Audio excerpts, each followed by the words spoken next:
लगभग 4 मिनट के लिए जीरो ग्रेविटी को फील भी किया और फिर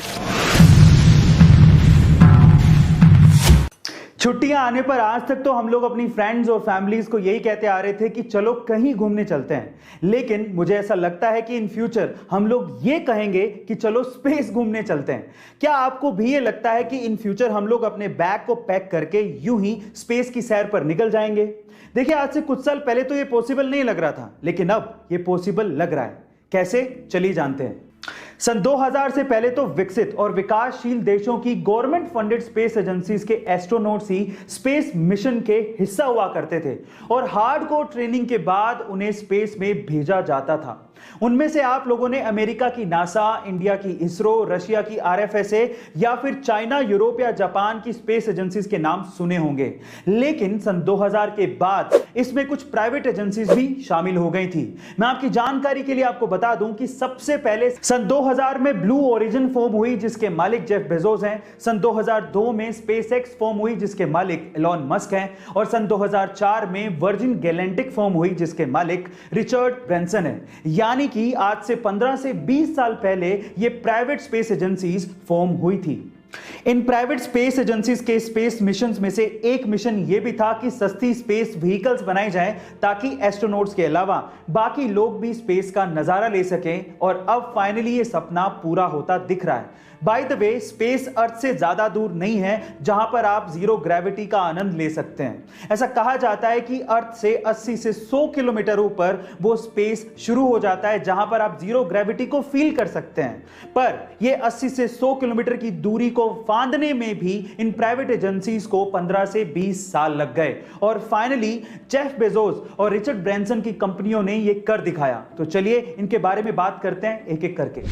वैसे जेफ बेजोस 20 जुलाई 2021 को स्पेस की यात्रा करके स्पेस में जाने वाले पहले कारोबारी बनना चाहते थे, लेकिन उससे पहले ही वर्जिन गैलेक्टिक के रिचर्ड ब्रैंसन ने गुगली मार दी और स्पेस की यात्रा करके वापस भी आ गए और ये टैग उन्होंने अपने नाम कर लिया।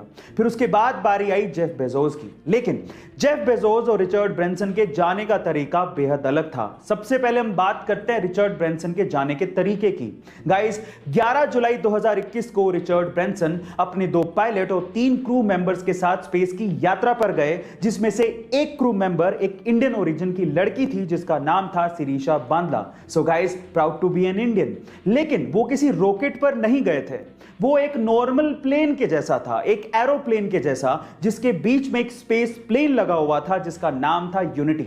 सबसे पहले उस प्लेन ने नॉर्मल तरीके से उड़ान भरी और उसके बाद जैसे ही 50,000 फीट पर पहुंचे, सेंटर से यूनिटी स्पेस प्लेन अलग हो गया और उसके बाद सुपरसोनिक स्पीड से अर्थ से करीब 80 किलोमीटर ऊपर जाकर स्पेस में पहुंच गया। और उसके बाद आया मैजिकल मूवमेंट। सारे क्रू मेंबर्स ने लगभग 4 मिनट के लिए जीरो ग्रेविटी को फील भी किया और फिर unity space plane normal plane की तरह लैंड हो गया और इस तरह से रिचर्ड ब्रैंसन और उनके क्रू मेंबर्स ने पहली स्पेस की यात्रा खत्म की। गाइस, अगले साल रिचर्ड ब्रैंसन की कंपनी वर्जिन गैलेक्टिक बाकी लोगों के लिए भी स्पेस की यह सैर शुरू करने वाली है, जिसके लिए वो पर ट्रैवलर 2 से 2.5 करोड़ रुपया चार्ज कर रही है, जिसके लिए अभी तक 600 से ज्यादा रजिस्ट्रेशन भी हो चुके हैं और उनमें जस्टिन बीबर और लियोनार्डो द कैप्रियो भी शामिल हैं।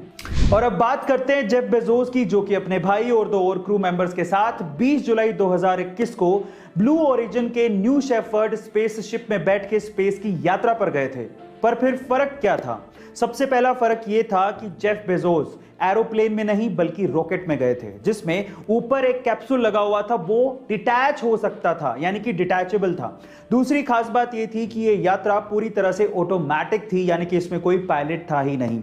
तीसरी खास बात यह थी कि पहली बार किसी स्पेसशिप में कैप्सूल पर इतने बड़े बड़े ग्लासेस लगे हुए थे जिससे बाहर का नजारा बहुत ही क्लासिक दिखता था।